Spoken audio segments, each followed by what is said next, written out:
Dialysis, 4,500 रुपये में angiogram, 20,000 में एंजियोप्लास्टी, 800 रुपये में नॉर्मल डिलीवरी, 1200 रुपये में सिजेरियन, 500 रुपये में सिटी स्कैन, 500 रुपये में डायलिसिस, 10 रुपये का एक मर्तबा कार्ड बना लो, 3 मर्तबा आकर डॉक्टर को 3 महीने में बता सकते हैं।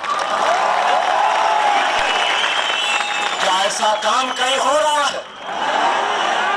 अरे हम यही काम पूरे हिंदुस्तान में करने की तड़प, हसरत वो ख्वाब को लेकर आए हैं। और हमारा ये ख्वाब हकीकत में कौन तब्दील कर सकता है? हमारा अज़्म, हमारे इरादों को आपके इत्तेहाद और आपके दुआओं की जरूरत है। अगर आप में इत्तेहाद होगा, दुआ होगी, तो हमारा अज़्म कामयाब होगा, हमारा इरादा पूरा होगा, हमारा मकसद भी पूरा होगा।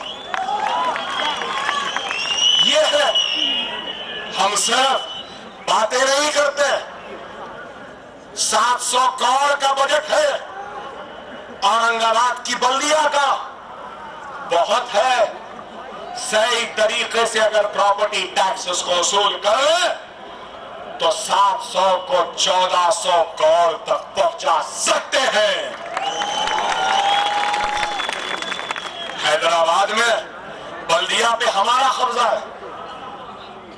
इम्तियाज जलील साहब से कहूंगा कि 4000 प्रॉपर्टी टैक्स हैदराबाद में, हिंदू हो मुसलमान हो कोई भी हो, अगर साल का 4000 का उसका टैक्स है तो हमारी जीएचएमसी में मजलिस इत्तेहादुल मुस्लिमीन ने 4000 के टैक्स को माफ किया और उस माफी से 14 लाख गरीबों का फायदा हुआ।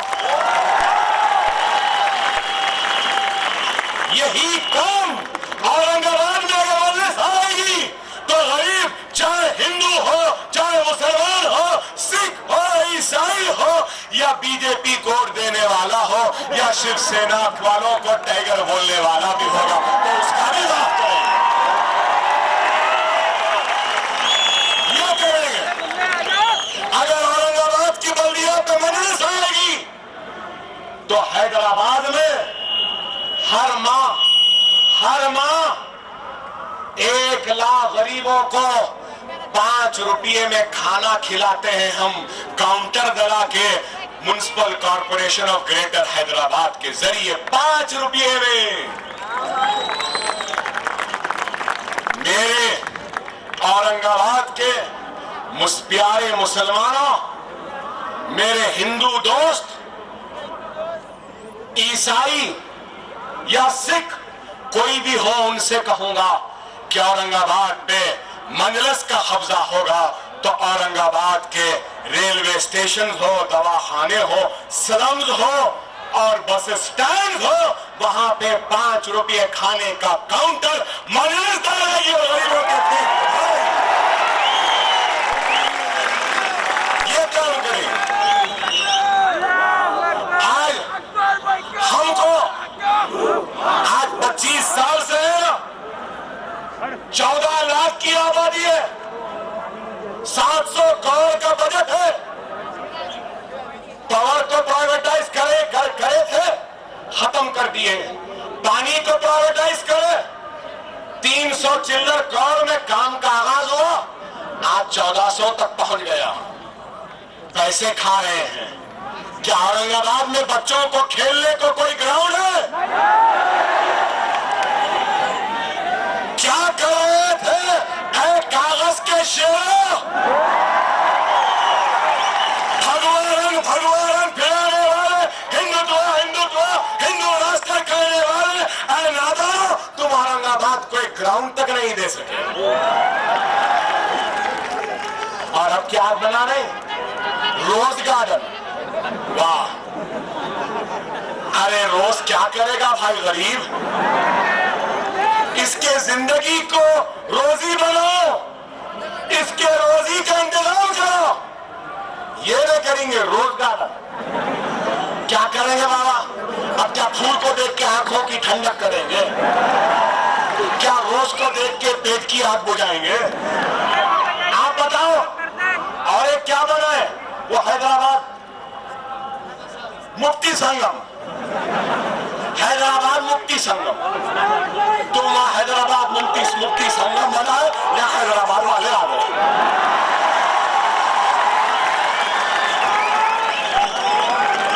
क्या मुफ्ती संगम बना है भाई?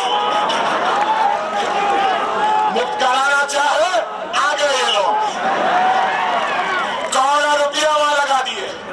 क्या होगा भाई? क्या होने वाला है? मुफ्ती संगम से क्या गुर्बत से मुक्ति होगी? इफलासी से मुक्ति होगी? क्या भूख से मुक्ति होगी? क्या प्यास से मुक्ति होगी? क्या जो बिजली नहीं है उससे मुक्ति होगी? खरीफ सड़कों से मुक्ति होगी?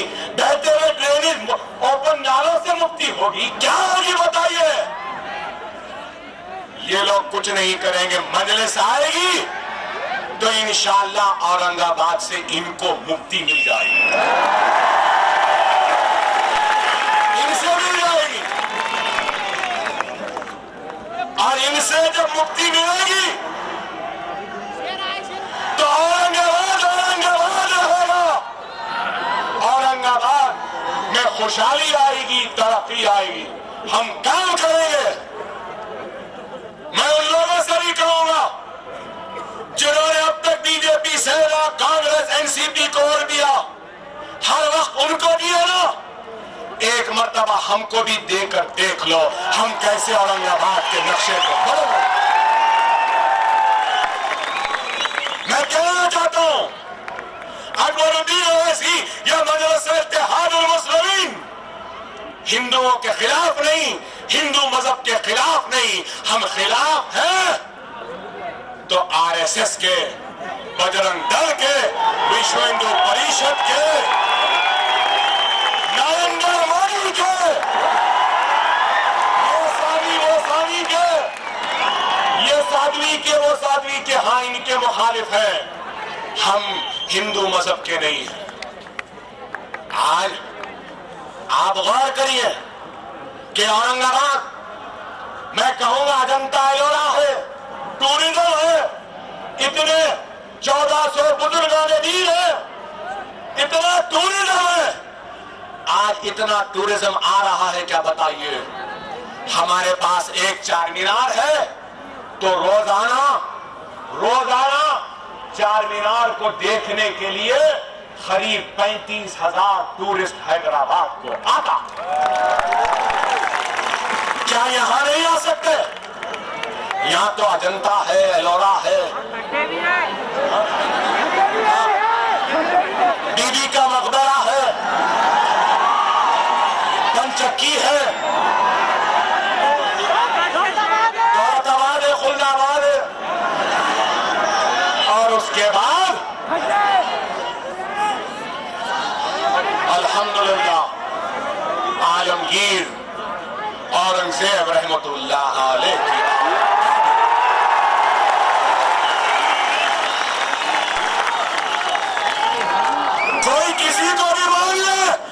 किसी को भी कहे, मगर मैं तो कहूंगा कि हिंदुस्तान का सबसे बड़ा मुजाहिद औरंगजेब रहमतुल्लाह अलैह।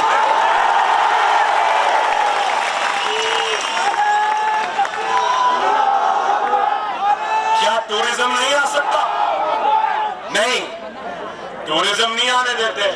बस आ गए, रोड शो कर लिए, मुसलमानों को बुरा भला बोल दिए, चले गए। अरे आज किसानों की खुदकशी का मरकज बना हुआ है हिंदुस्तान। बताओ, नरेंद्र मोदी हिंदुस्तान का मजाक बनाते हैं बाहर जाकर, स्कैम कंट्री कहते हैं। अरे दीवाने, ये स्कैम कंट्री नहीं, इस वक्त किसानों की खुदकशी का मरकज बन गया हिंदुस्तान। सेना, बीजेपी को फिक्र है मंजलिस की, मंजलिस पूरे आसाम पे सवार है। ठाकरे के घर वाले रात में सो रहे हैं तो बेदार घबरा के उड़ जा रहे हैं और पूछ रहे अरे क्यों था, तो नहीं अकबर आ गया, असद आ गया।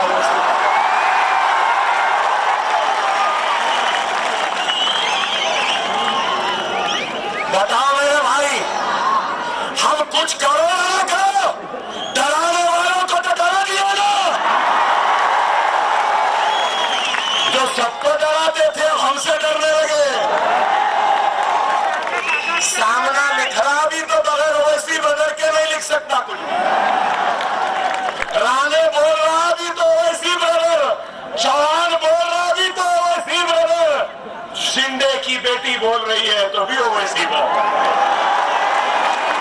आरएसएस बोल रही तो भी ओवैसी ब्रदर। हाँ, तुम 200 चिल्लर है, लेकिन अल्हम्दुलिल्लाह ये 2 ओवैसी ब्रदर उन सब पे भारी है। इब्तिदा इश्क है मोदी, अभी तो शुरू हुआ हो, आगे आगे देखो क्या लोग बोले मोदी आ गया, क्या होगा क्या होगा। अरे इस जैसे एक नहीं 1000 मोदी भी आए तो हमारा बाल बिगाड़ नहीं कर सकते। हमारा रहेगा, किसी की मां नहीं जनी हमको इस मुल्क से।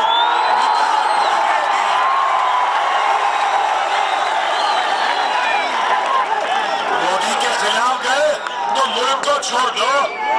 गिरिराज, पहले मोदी को भेजा, मोदी के खिलाफ पहले किसने आवाज उठाई? आडवाणी। चल शुरू कर, अपने घर से आडवाणी को भेजा पाकिस्तान।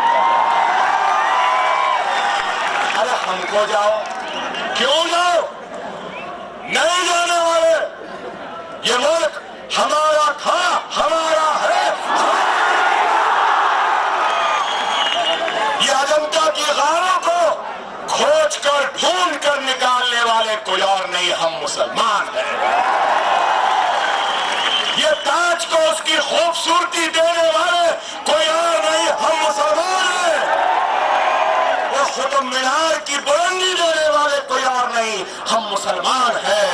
हिंदुस्तान का वजीर आजम हमारे हिंदुस्तान के तिरंगे परचम को जिस किले पे लहराता है वो लाल किला बनाने वाले भी हम मुसलमान हैं। तो क्यों जाए? जाओ जाओ जाओ। बीजेपी आई तो ऐसा हो जाएगा, बीजेपी आई तो वैसा हो जाएगा, बीजेपी आई मोदी आ गया ऐसा हो जाएगा। कुछ नहीं होगा, अभी मजलिस जिंदा है, ओवैसी ब्रदर जिंदा है, ये शादी जिंदा है, जिंदा है। नरेंद्र मोदी देख इस नजारे को, ये इत्तेहाद, ये जोश भी अभी जिंदा है, अभी जिंदा है। अगर तू हमसे टकराएगा तो याद रख, हमको जगाए तो फिर तुम तार तार हो जाओगे, चूर चूर हो जाओगे। तारीख उठाकर देख लो, चाहे वो मैदान बदर हो या वो पहले जंगे सलीब हो या दूसरी जंगे सलीब हो, तैनात कम थी लेकिन हम सब पे भारी थे। आज भी तैनात कम है तो हमको कमजोर न समझो, हमारे पास ईमान की ताकत है। और ओवैसी ब्रदर्स के चाहने वालों के पास ला इलाहा इल्लल्लाह की ताकत है। हमारे पास ये ताकत, ये अज़्म है, ये इरादा है। और मैं आपसे यही कहूंगा, खुदा मेरी एक एक बात को समझो। अगर मेरा कोई भाई मुझसे नाराज है तो मैं, है नाराज भाई, तुझे अकबरुद्दीन ओवैसी की आवाज तुझ तक जा रही है। ये तेरा भाई, ये तेरे रसूल सल्लल्लाहु अलैहि वसल्लम का गुलाम अकबरुद्दीन ओवैसी तुझसे फरियाद करता है कि तू अपनी नाराजगी को दूर कर दे और हमारी सफों में शामिल हो जा। अगर किसी मेरे भाई को मुझसे, मेरी जमात से, मेरी जमात के खादिम से तकलीफ हुई है तो मैं अकबरुद्दीन ओवैसी तुम्हारा खादिम, तुम्हारा खिदमतगुजार, सरकार का गुलाम तुमसे माफी मांगता है। ये वक्त साथी अना को देखने का नहीं, मिल्लत के मफाद को देखने का है। मिल्लत के मफाद को देखो, शख्सियत को न देखो, जात को न देखो। मैं बार बार कह रहा हूं, और जब मैं अपने नाराज भाइयों को दावत दे रहा हूं खबरदार, खबरदार, इस शहर पर बैठे मजलिस के कायदीन, उम्मीदवारों, खबरदार, आवाम की खिदमत करो, उनके दर्द में उनके शिराकतदार बनो, उनके खादिम बनो। अगर इस आवाम में अल्लाह उसके रसूल को हाजिर नाजिर जान कर कह रहा हूं, अगर मजलिस का किसी एक भी रुकन, उम्मीदवार, खायद अगर मिल्लत का सौदा करेगा, मुसलमानों को धोखा देगा, उनका अगर एक पैसा भी लेगा, तो खुदा की कसम अकबर ओवैसी का हाथ होगा तुम्हारा गिरफ्तार कर।